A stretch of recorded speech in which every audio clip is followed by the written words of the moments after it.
Hello, Cincinnati Ballet fans. It's your chef, Renee Schuler, coming to you from my home in Covington, Kentucky. We are getting ready for Club B on Friday night, and I thought we might make some appetizers to go with those cocktails.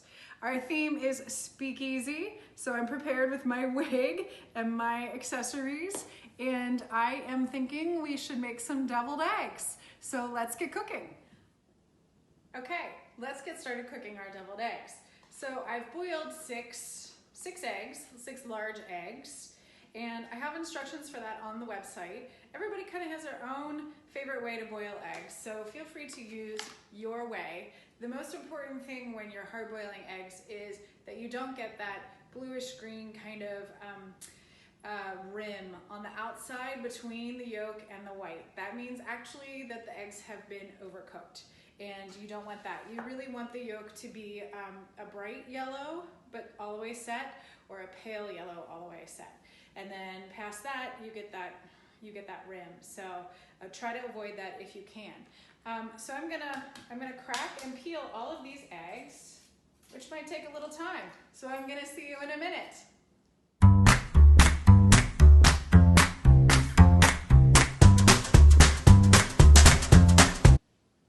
Okay, now that we've got all of our eggs cleaned and peeled, we're going to cut them in half. And I like to actually cut them on the equator as opposed to cutting them vertically. I think it's a little bit easier when you're trying to eat them and eat them while holding a cocktail and holding a conversation. And one thing you also might want to do is just cut a little bit off the bottom if the bottom is rounded, and that way they stand up nice on your serving tray. And so one last egg, we'll cut in half. Yolk comes out. This has a nice flat bottom, no problem. This one will take a little bit off. And now our eggs are ready to fill. Here they are. Now I have my yolks in a bowl, and I am going to start to mash them up a little bit. And at this point, we want to add our mayonnaise and mustard to make it deviled. So deviled is basically anything that is stuffed with anything that's a little bit peppery or spicy. So because of the mustard in the eggs, that's why they are called deviled eggs. Now, if you have one of those fancy little mini food processors, you certainly can use that for this task. I don't know, I think it's kind of a lot of dishes at this point. So we're gonna add some mayonnaise. That's about 3 tablespoons there of mayonnaise, and I'm going to add, I like them mustardy, I like them a little spicy, so I'm gonna add about 2 teaspoons of mustard. And this is just a spicy brown mustard, but really you can use Dijon, you can use yellow mustard, you can use a combination, you can use dry mustard powder. Really whatever you have on hand will work well. The only mustard I kind of don't like on its own in deviled eggs is a whole grain mustard, and that's because you don't get that nice smooth paste. So with the mayonnaise and the mustard, I'm able to get this a lot creamier and smoother.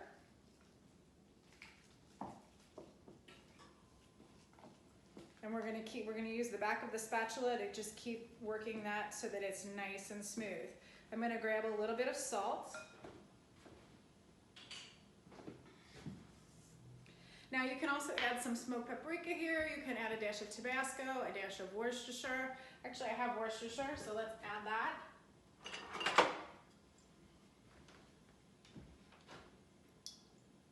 Just a small little dash. And I'm gonna add a little Tabasco. Oop, just a tiny little dash of that too. Okay. This is looking good. My eggs are ready to go. I do want to use a piping bag to get the filling in here nicely. However, all of my piping bags are at work and not at home, so I'm gonna come up with a little bit of a solution. I'm gonna grab a Ziploc bag and use that instead. Okay, now it's time to put the filling into the eggs. So I really like to use a piping bag to do that. So they look nice and neat, of course, and very chef-like. Unfortunately, all of my piping bags are at my work kitchen, so we're going to use a Ziploc bag. And I find that the best thing to do, even though we just have a very small amount of filling, the best thing to use is a large gallon-sized Ziploc bag. That gives you the best kind of result. So we're going to be using just one corner of the Ziploc bag. So it's important that you fold this down really well. That way you don't get the filling all over the sides of the bag. You really want the filling to go just into this corner.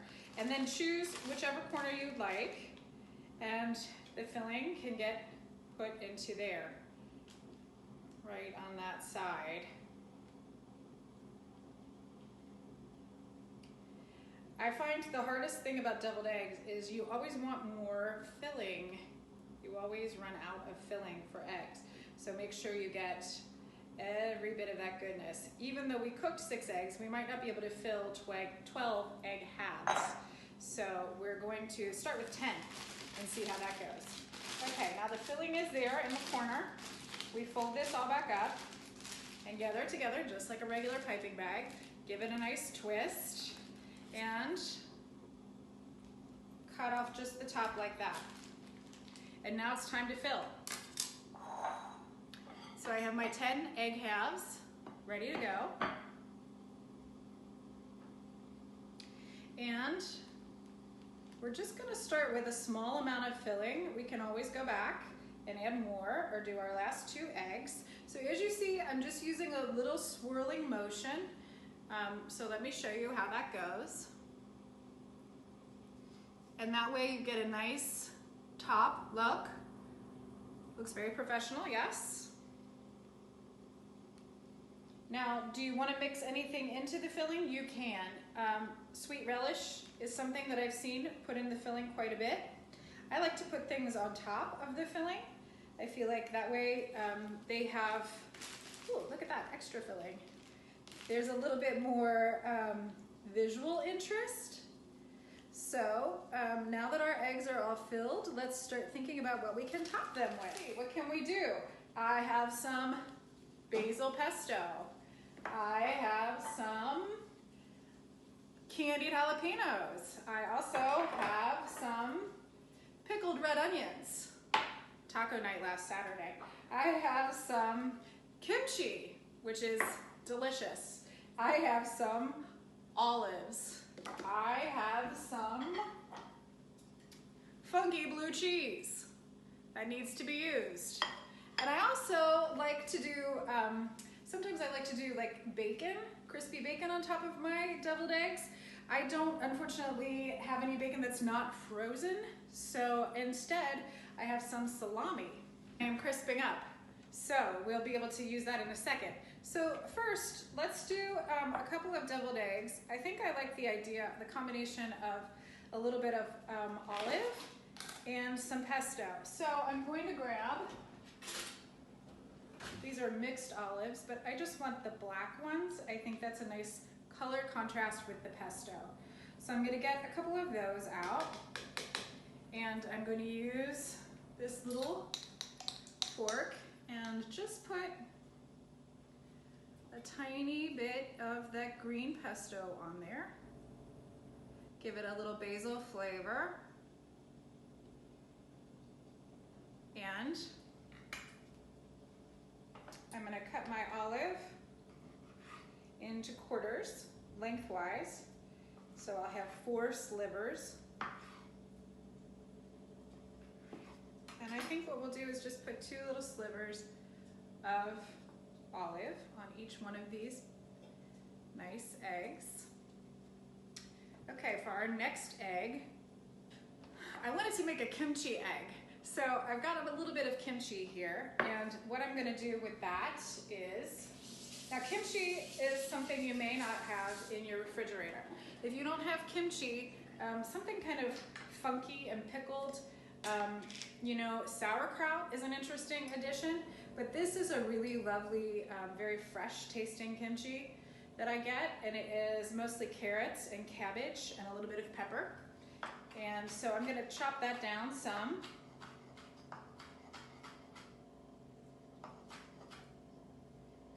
And and we'll put that on 2 of our eggs.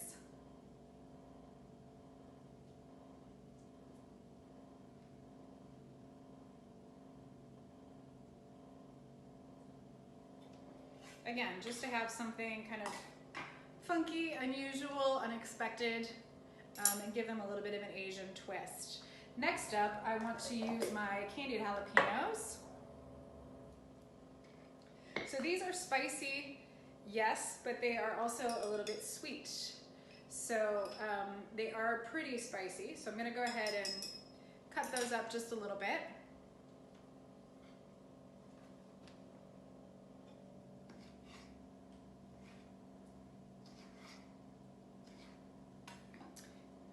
And each egg is going to get a couple pieces of the jalapeno. And with jalapeno, the pickled red onion works great.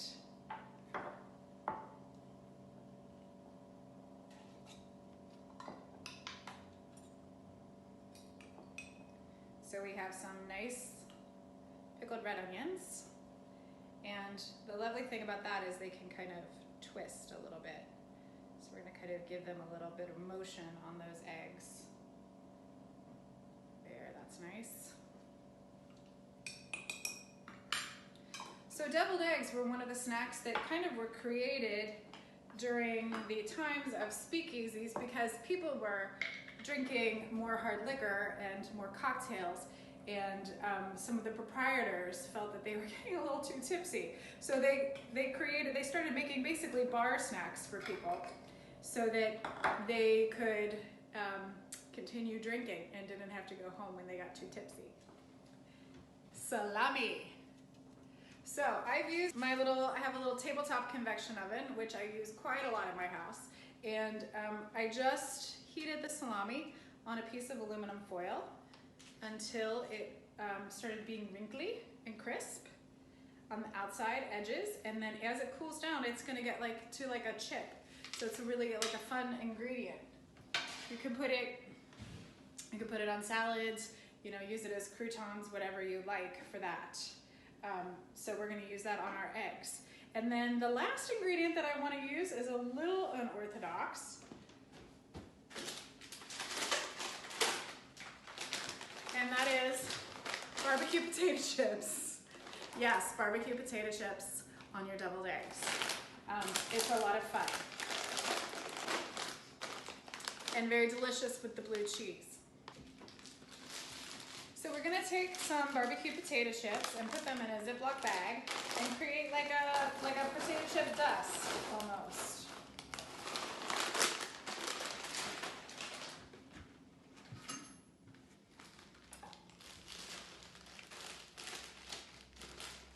Get that sealed. A rolling pin or a little pot.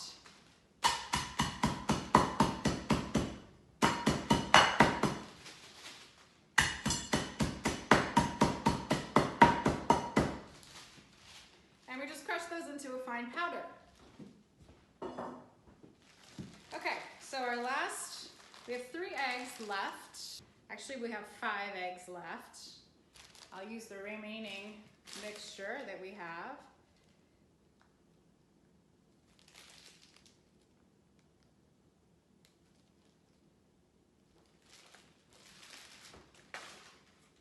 We have 5 eggs left, and we have our blue cheese that I still want to use.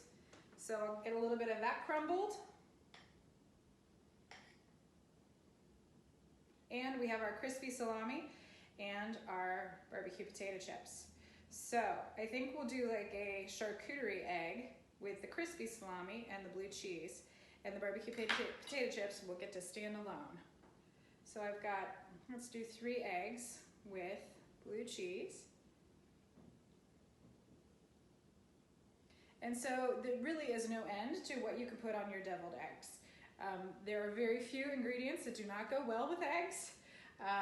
As you can see here, there's just lots of opportunity. You do want things that are more flavorful because the egg mixture is creamy and a little bit rich. So you want some things that are going to cut through that richness and add a little bit more flavor. So we're going to do a nice chip of this salami on these eggs. This one doesn't want to stand up very well. And see how crisp it is now? And it's like, it's like crispy, like any crispy pork product. It actually tastes a lot like bacon. Or if you have prosciutto or anything in that family would work really well instead of the salami. And then our last 2 eggs, we are going to use our crushed potato chips. And we're gonna do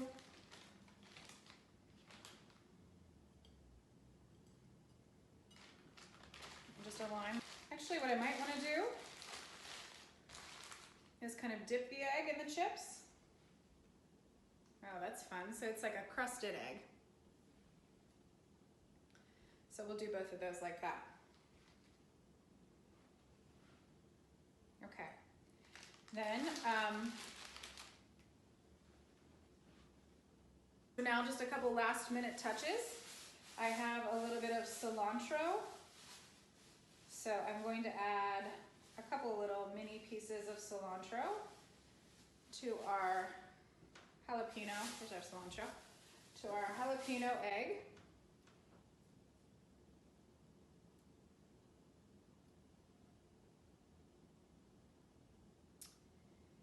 And I may also add that to our kimchi egg, just because that's a nice flavor combination as well. And the kimchi egg, it's a beautiful orange color, but it does need a little something green. Okay. Okay, so now our eggs are ready. We have our eggs with pesto and Kalamata olives. We have our eggs with candied jalapeno, pickled red onion, and cilantro. We have our eggs with kimchi and a little bit of cilantro just for color. We have our eggs with blue cheese and crispy salami, and we have our eggs with crushed Grippo's potato chips. So time to platter and serve. Okay, now your eggs are all finished. They're topped and ready to go. You actually can refrigerate these until it's time to serve. If you're going to refrigerate them for longer than say an hour and a half, you may want to consider waiting to put the potato chips on until you're ready to serve, and also the salami chips, because the moisture in the refrigerator is going to make everything just a little bit soggy. So you can hold off on those. But otherwise, they're perfectly good, ready to go after being refrigerated. We've got our platter here, and let's see. I've got a couple that I have just 2 of. I think we'll do like a polka dot kind of theme, but we'll keep the varieties together, and that way you'll have a little bit more visual impact because the colors will all be similar. And now I've got my pesto with Kalamata olive. I'm gonna go with my kimchi with a little bit of cilantro, and then my blue cheese with crispy salami. And finally, I have our barbecue potato chips. And those look great, ready to party. So get a cocktail, make yourself some deviled eggs. It's really not hard, as you see, and you can use whatever you have in the refrigerator. I just wanted to quickly say thank you to all of you for watching today. I really appreciate it. And I also want to thank Rachel Hanger and the Cincinnati Ballet for always involving Eat Well in their fun adventures. And we're really looking forward to what the second half of 2020 has to bring, and also to the new building and all of the incredible things you're going to do in 2021. And a special thank you as well to my niece, Giselle Andress, who edited and produced this video today. Everybody have a wonderful day, happy cooking, and eat well.